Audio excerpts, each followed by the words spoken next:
Welcome to Talking Metal. I'm Joe Becht, reporting for Mark Striegel and Talking Metal. Today with me, I am interviewing the author Stephen Witt, who wrote an amazing book called How Music Got Free, The End of an Industry, The Turn of the Century, and the Patient Zero of Piracy. Stephen, thanks for joining us. Thanks for having me. It's great to be here. Yeah, I just wanted to preface, and I'll do it briefly. Mark and I had a discussion about the value of music, and then coincidentally, I was at a bookstore, a world famous bookstore in Portland. Your book was up front and center, and I had to pick it up because of our discussion. And what the result of that was one of the best books I have read in recent memory. Stephen, go into what led you to write this book? Right. So I am a musical pirate, a serial music pirate, going way back to the 90s. And at one point in kind of the late 2000s, I was looking over this enormous collection of MP3s that I had collected over about 15 or 16 years. And I just asked myself, how did all of this get here?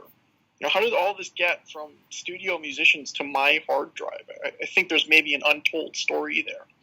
And it's funny, at the time I asked myself that question, I was not established as a writer. I'd never really published anything before. So it was kind of an insane project to take that on. But I started investigating it, and it took 5 years to write. So over the next 5 years, I found all this kind of fascinating information about the history of the MP3, the history of the internet, and the history of music piracy that hadn't really been covered anywhere before. And in 2015, the book finally came out. Now, ironically, of course, I finished the book just as the phenomenon of music piracy sort of started to die out and be replaced by Spotify and other streaming services. But that actually was kind of nice because it allowed me to just capture this 20-year slice of history where the music industry absolutely just was destroyed and replaced by this chaotic, free-form music distribution environment that was invented by teenagers, mad scientists, and smugglers. Yeah, all of whom were characters in my book. Exactly, and I want to address the three top characters. There's so much I want to go into. So, the first thing, well, let's start where when I immediately picked up the book, I thought of you definitely talk about Napster and being from a metal and hard rock fan, Lars Ulrich and his advocacy against Napster. That was Lars isn't even mentioned in the book, and Napster is barely in the book as well. Correct? That's correct, and that was a conscious decision. That part of the story is so well known, and one of the goals that I set for myself was to have the book contain as much original reporting, underground reporting, unknown reporting as possible. I think anyone who lived through that period remembers Lars and his battle against Napster. Which people think he failed. He actually succeeded. They got Napster shut down. Right. But that was a battle that they won in a larger war, which they lost. Exactly. And you address that in the book. I don't want to be jumping around too much, but you actually address in the book how the victory over Napster really wasn't the thing that impacted the music industry as opposed to the victory for the MP3 player, correct? The victory for the MP3 player was really what ultimately sunk them. And we can go into that now, but it might be easier for the listener if we just start at the beginning with the story about what the MP3 was and where it came from. Yeah, so you have three main characters. There's Karl-Heinz Brandenburg. He's a genius programmer from Germany that invents the MP3. You have the most powerful record executive in Doug Morris. And then you have a hardworking middle-class guy in North Carolina named Del Glover who works in a CD factory. And just to end up on this before you talk about this, I read this book and I always go by truth is stranger than fiction. There's times in the book where I had to take pause and say, this is not a novel that Stephen Witt wrote. This is real stuff. So go ahead and go from there. Yeah. I think yeah, there were so many amazing details that really, because I thought I was writing a technical history, kind of, history of technology and maybe some kind of social history. It turned out though that there were just a few characters who propelled the whole thing forward, and none of them had ever really been written about before. The first one was Karl-Heinz Brandenburg, the man who really made it all possible. He was the brains behind the MP3. And what had happened there was that, okay, so, we're entering the compact disc era in the 80s and 90s. To the record executives and the musicians, those compact discs are inventory. They're selling it for a ton of money, right? But to a computer scientist, a compact disc looks inefficient and flawed. Those racks of CDs at the mall that we think of as like something we want to buy and own, from a computer science perspective, that's just a big array of inefficiently stored data. So what these guys had the idea to do, and this is back in the 80s, was to get all of the data off of those disks, put it into a centralized computer server, then you would call in literally on your telephone, punch in a number into some catalog, and then the song would come streaming back through the phone, and you'd hang the phone up onto your stereo, and it would play through there. So this is something like we have this today. This is how Spotify and Apple Music work now. But they were kind of, the visionaries were seeing this happen 30 years ago.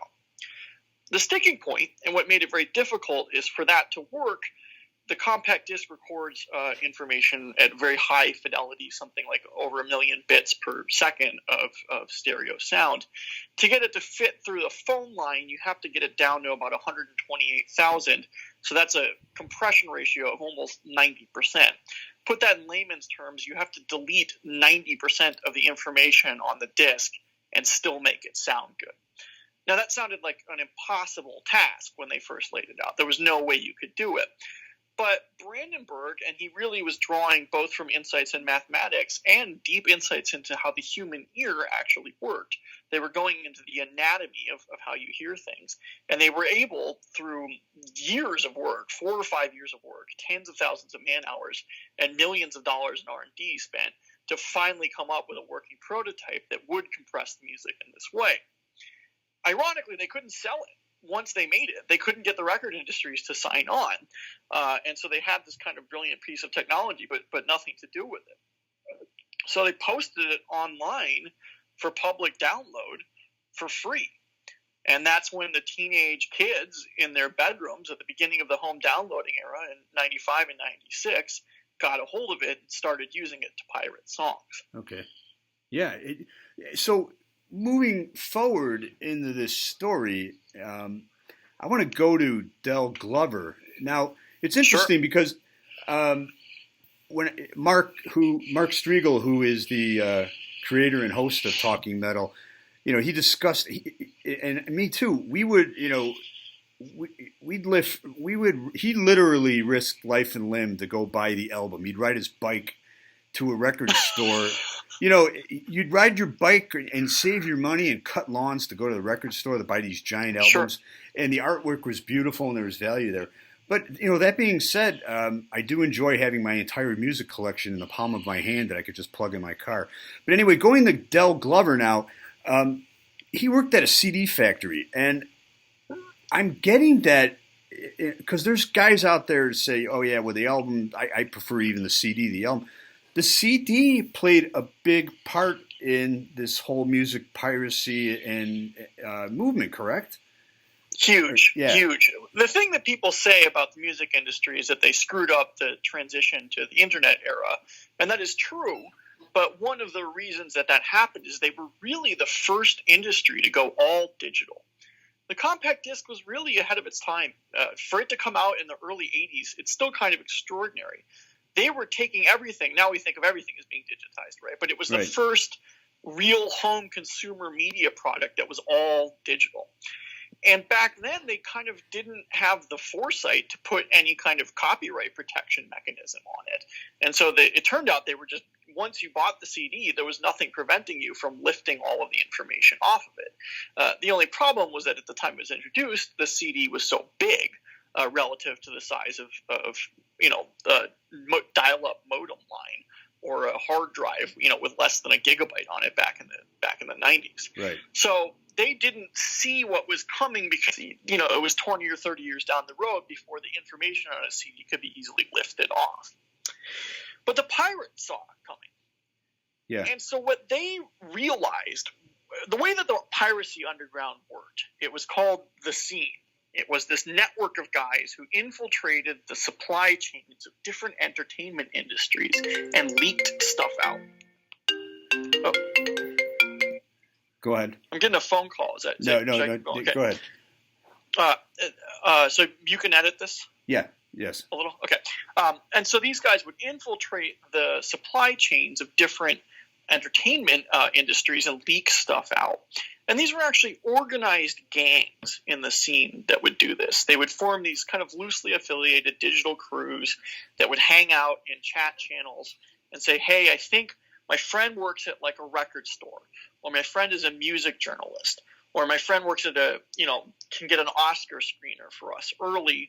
And if we get that ahead of time, we'll be able to digitize it and put it on the internet before the music, or before the album, or before the movie even comes out. And so this became kind of the holy grail of the underground piracy scene, infiltrating the music industry supply chain and leaking stuff out earlier and earlier and earlier. And eventually, as I reveal in my book, they got the ultimate mole, the ultimate inside man, who was a guy named Del Glover who actually worked at a compact disc manufacturing plant.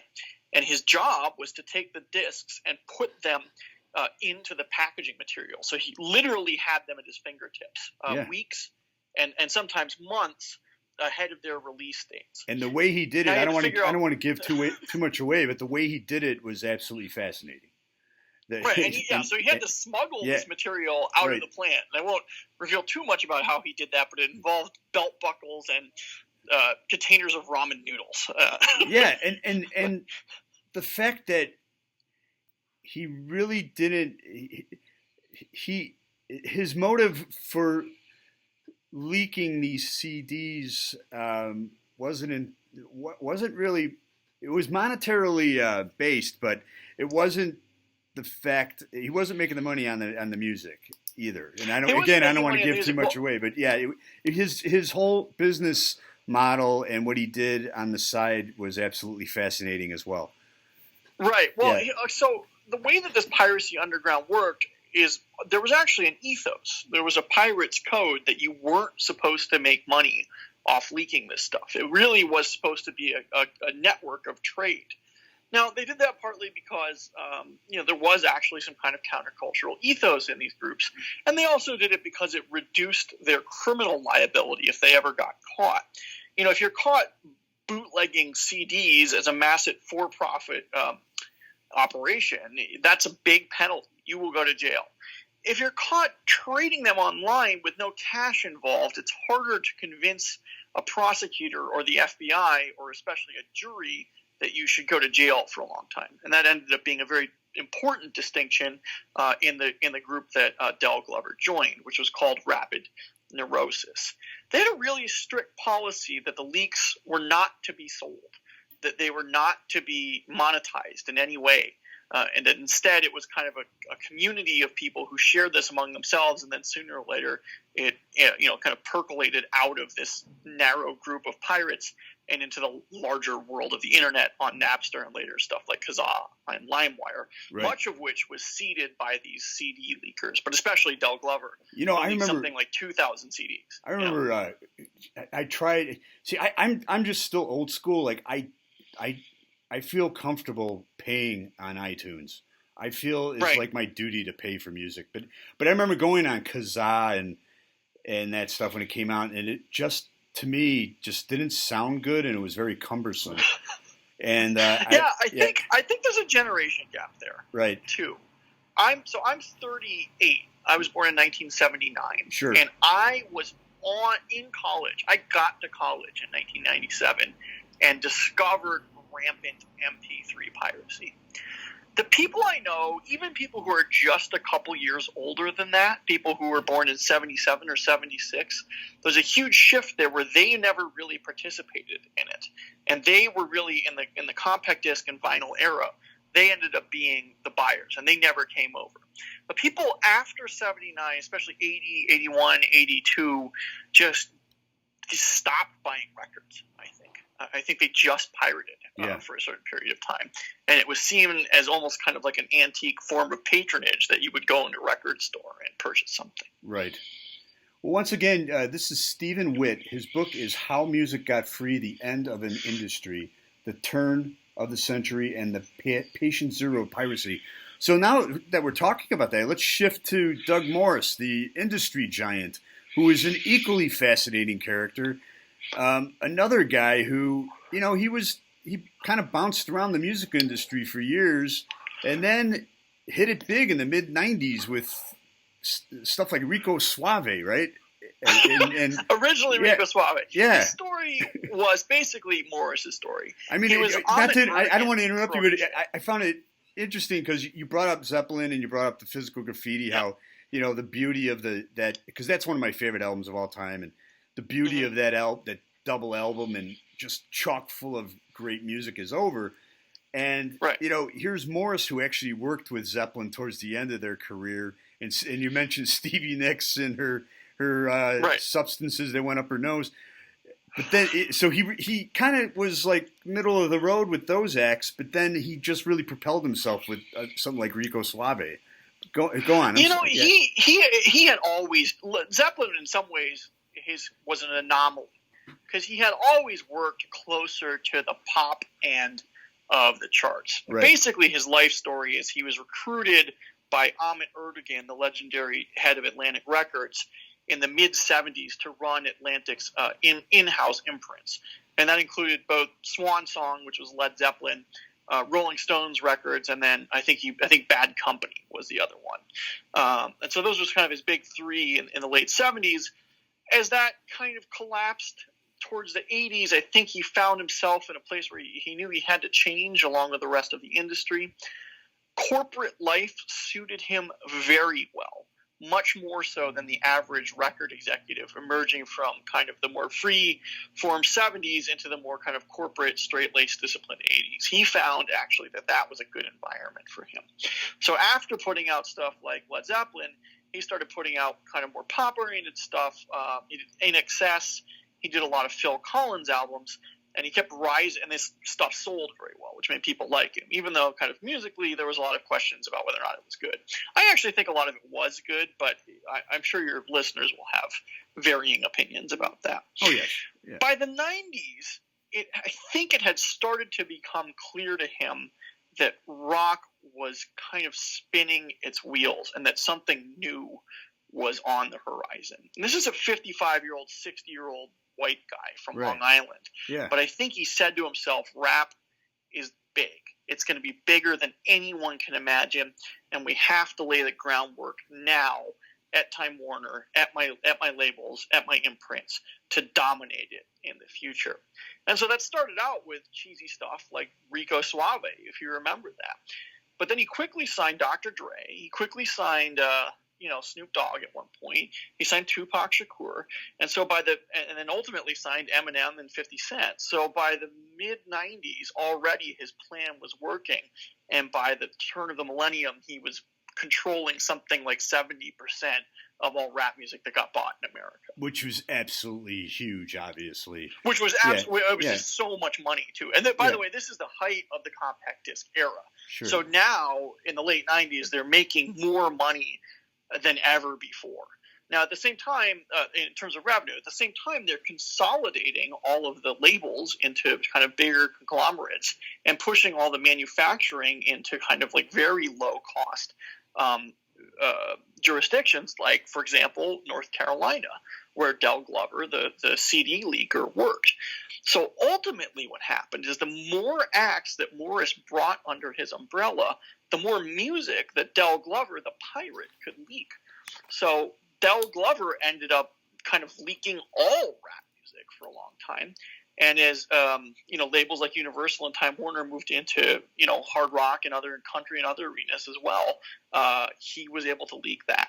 Yeah. By 2004 or 2005, the group he belonged to was leaking probably 80% of all recorded music that came out in the United States, weeks, sometimes months ahead of when it was supposed to come out.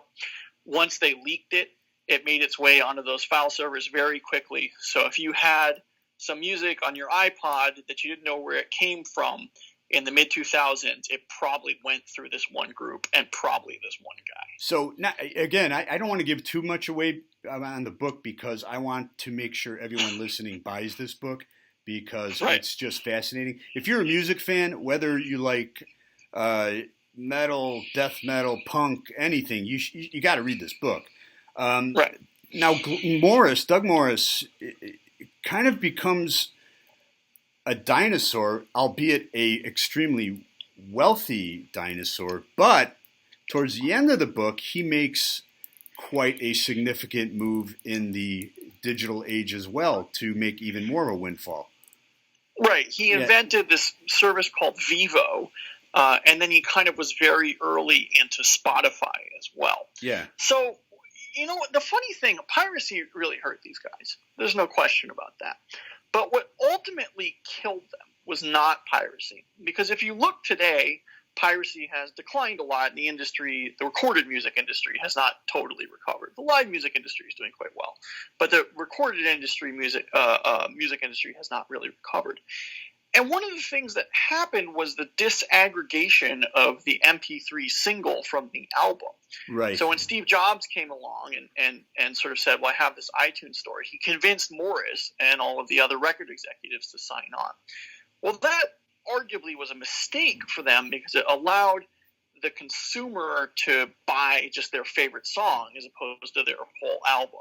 So if you think about Rico Suave, for example, perfect example, total just one-hit wonder, this guy Gerardo, but he sold over 1 million albums, albums at $12, $13 a pop based on that one kind of crappy, almost a novelty song, right? Well, if that comes out today, they're not making anywhere near that kind of money. They can't sell an album based on a single anymore. And that has historically been their model. And they still can't do it. And that's one of the things that makes sort of ongoing the record industry. It's just much more challenging than it used to be. Yeah, and you do make that a major point in the book, which is How Music Got Free by Stephen Witt. Stephen, what's the best way for people to get your book? I don't really have a preference. You can go to your favorite small bookstore. You can buy it from your favorite enormous large online retailer. Sure. Or you can pirate it. Oh, come on now. I'm not going to tell you how. I'm not going to promote that. No. No, you can. It's all the major. I mean, I have it coming. Yeah. So I mean, you can obviously find it on Amazon. I found it at a huge bookstore. You can also download it on iTunes and all the other. And there's also an audiobook edition. So if you want to hear me read it, that's available. Yeah. And then if there's any foreign listeners, it's in most foreign markets in translation as well. Wow, that's amazing. It's out there. Yeah. Again, I said, there are times. I think there were 3 times during this book where I had to take pause and say, "This is not a novel. This is actually happening, or actually happened." So, I want to finish up our interview. What do you think the value in music is right now? You mean? Well, value for profit, the business value? Yeah, for profit and the business value, because there's still, towards the end of the book, there's still a big battle over money and who's going to split the pie. The recorded music industry is, I think they're at a permanently lowered state of profitability. In some ways, the album era was an anomaly. Because of the reason that I gave, they were able to bundle all of these sell all these albums in a forced bundling mode, based on the strength of 1 or 2 hit singles, and they just can't do that anymore. For the same reason that the newspaper industry is struggling, because you used to have to buy the whole newspaper with all that advertising and stuff, and now you can just kind of break the articles off piecemeal and read only exactly what you want. Exactly. There's no way to fix that. There's no going back to the old model. Yeah. So I think streaming provides probably great opportunities. There's no way to force the consumer to buy a bunch of songs that they're not going to listen to. Right. Do you know what I mean? Yes. And that moving from kind of that chunky distribution model to a more sleek, streaming, efficient one is in some ways great for the music consumer. it costs them a lot less. And they get to everything that they want, but it's bad for the producers. They just can't make as much money as they used to. Right. Now, there's, this explosive kind of live market, the festival circuit. There's other ways to make money. Sure. And the economists who look at this theorize that, well, people kind of have a fixed entertainment budget, so if they're spending less on compact discs, maybe they'll spend more on live music. And that definitely seems to be true. And that's why you see all these big the bands we like, going on these huge tours, still making profit, but the new music. Much money. Yeah. So much money. Well, it's harder. It's interesting because, I like metal. I listen to a lot of it, but it's not, once, Metallica kind of winds down, there's not some band that's coming up next that's going to be selling out arena tours. That's over. Right. I think, with that generation. Yeah, and that ties into, a lot of you'll find a lot of us, our gateway band was Kiss. And Gene Simmons is very vocal about this too, and he says rock is dead, and a lot of it, rock is dead, is because of the subject you address in your book. But they are a band that... I think he's wrong. I agree, actually, that rock is, if not dead, at least it's certainly not what it used to be. Right. I don't think it's because of music piracy. I think those things happened at the same time, but I don't think that's why. I think what actually happened was that as an instrument, the electric guitar had just come to its natural conclusion. There wasn't that much new or interesting you could do. Meanwhile, all of these kids of the next generation in the 90s started to pirate basically all of this sophisticated song sequencing software like Ableton Live and stuff. So where you used to have to need $100,000 kind of sound booth recording and production setup to be a producer, suddenly the tools to do that were in everyone's hands. And so the kind of focus of what a good musician looked like changed from the kind of guitar god model of the 60s, 70s, 80s, and even to a little extent the 90s, and went to the kind of studio production guru. And that is what we hear today. That's why music has changed so much. I don't think it's because of piracy. Yeah. Well put. Stephen, I can't thank you enough for being on the show. Once again, it's Stephen Witt. His book is How Music Got Free, The End of an Industry, The Turn of a Century, and the Patient Zero of Piracy. Stephen, thanks for joining us. This is Joe Becht reporting for Mark Striegel and Talking Metal, and have a great day.